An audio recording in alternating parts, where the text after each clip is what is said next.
Hey guys, it's Dalton with DT's Cool Cards, and I'm back with like a little mini update for the business for how everything's going. Since it is kind of the beginning of a new month and the end of a old month, I'm gonna briefly kind of just go over how we did number wise last month, and just kind of tell you guys how it went.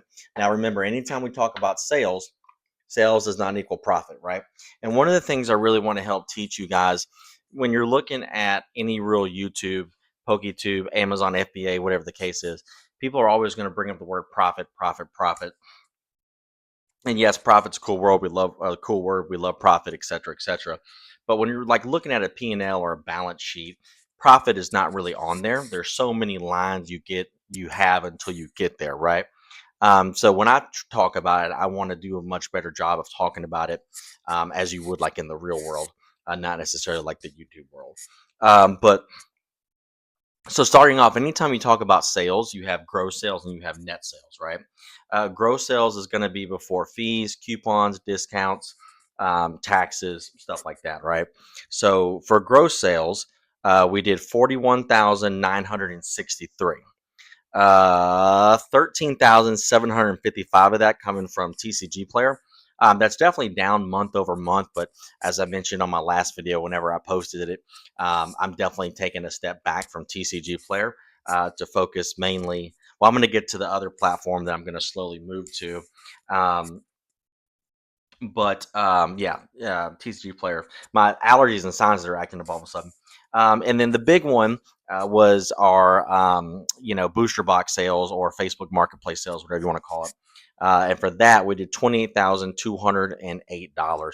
That is a crap ton of booster boxes. I mean, it is a lot of booster boxes, but I had a lot of fun doing it.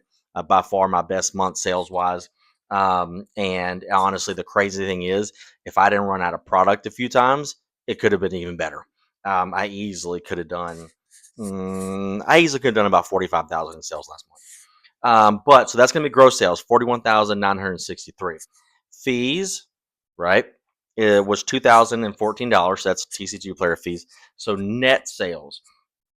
When you look at your P&L, your top line is going to be gross sales, and then it's going to go. It's going to go fees, all the discounts, coupons, and then net sales, right? And then everything falls below it. So net sales is going to be 39,949. Now, again, not profit. So, if you're in the Pokemon business, your single biggest line on your P&L from a expenditure standpoint is going to be cost of goods sold. I think you can see my dog Franklin back there, by the way. Um, yeah, that's Frank. Um, but it's going to be cost of goods sold, right, which is buying cards. So cost of goods sold was 33,406, and that may not even be the right number because there was a almost a $2,000 deduction or debit from my account. And when you buy a lot of stuff from Japan, you have to use Wise, which is like an online website thingamabobber that converts currency.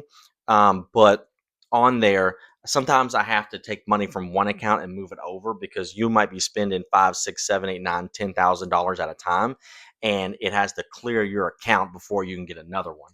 And obviously, I don't have time for that, so I'll take money from one account, and then when it clears, I'll take the money and pay it back. So I think that's what it was, but without a shot of a doubt, we spent almost 34,000 on inventory. We probably had like $1,000 in miscellaneous stuff, so that's gonna be like envelopes. It's gonna be top loaders, which I had to buy, boxes, et cetera, et cetera. So, all in all, I probably netted about $5,500. And then one thing I was going to mention about inventory cost of goods sold, for the most part, we don't calculate cost of goods sold correctly. So when you look at cost of goods sold, it's actually going to be beginning inventory plus what you spent on inventory minus your end of month inventory, right? That's how everyone calculates well, in the restaurant business, your food cost, but we're obviously talking about Pokemon cards.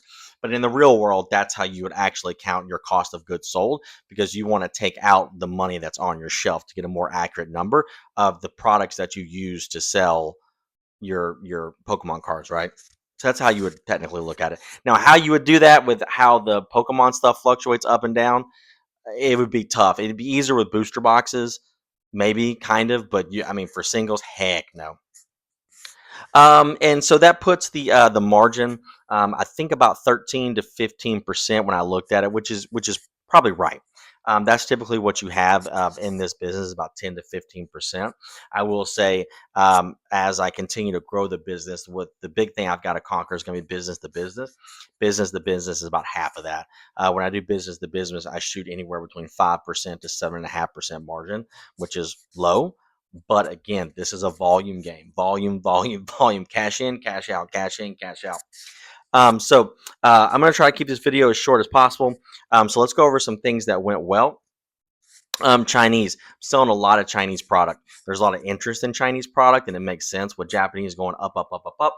People are always going to want to find, I don't use the word cheap, but people are going to want to find what they feel like is the best value for their dollars when everything in the world, almost said something else, when everything in the world is so expensive. But the Chinese has really been flying off the shelves. I've been really, really happy with it. Business to business is picking up. So I think today I called like 5 businesses, just cold calling them to talk to them about being another partner for them. So that's gone well. I've only got one no, and I got a couple maybes and a couple yeses. But obviously, we have to wait for the cash to come in to actually count it as a successful transaction. I've been onboarding a new product, so that's been cool. Between the Chinese, I actually started working with a new vendor as well, or a distributor, whatever you want to call him. So that's been really good. He has more Chinese stuff than the gentleman I'm working with now. Although the gentleman I'm working with now is freaking amazing. Um, but yeah, I'll talk about that here in a second. But yeah, I have more Chinese product now, and then I got a bunch of black and white booster packs that are like right up there. And then I'm gonna make my own SKU here pretty soon. I've already ordered the product, just gotta get it in. It's gonna be more of like a variety pack with a couple, well, like 10 booster packs and an AR, just because I need to do a better job of differentiating. Like my business to B2B and B2C is mixing too much, and I need to have something that's a clear favorite or clear SKU that I can push heavily towards my B2C customers.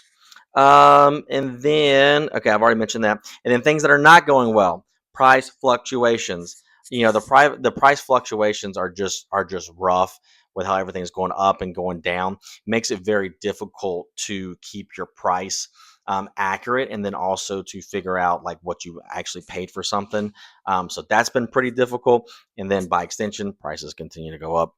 And then some product just doesn't really move well. I had a bunch of prismatic ETBs, and they sat on the shelf for like a month, which is like murder in this business. You do not want crap sitting on the shelf.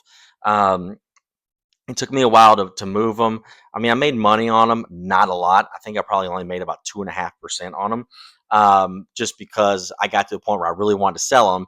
And then I made a few Instagram posts about it, or reels or whatever. And the price started, there was like 3 or 4 buyouts. So the price started to go up. So maybe I could have charged more for them. I don't know. It's just US price, US seal just moves differently than Japanese and Chinese. And the biggest thing about that is I had a crap ton of capital sitting around. Those booster boxes, I think I spent like 4 grand on them, or maybe it was like 35. They're just sitting on the shelf, and that's not helping me. And then just one thing I'm not really a big fan of. I always talk about things I can control rather than things I can't control. I can't control when TCG player goes down or there's an issue with it, or et cetera, et cetera. However, I do feel over time me moving more towards eBay than using TCG player, especially since I have sworn off bulk for the rest of my entire, well, I can't say young life, middle-aged life. So that's where I'm at. Overall, guys, I got 20 some odd seconds left. Thanks for watching this video. Like, subscribe, comment, whatever. And we're on our road to $1 million business, guys. And I really appreciate you being along on the journey.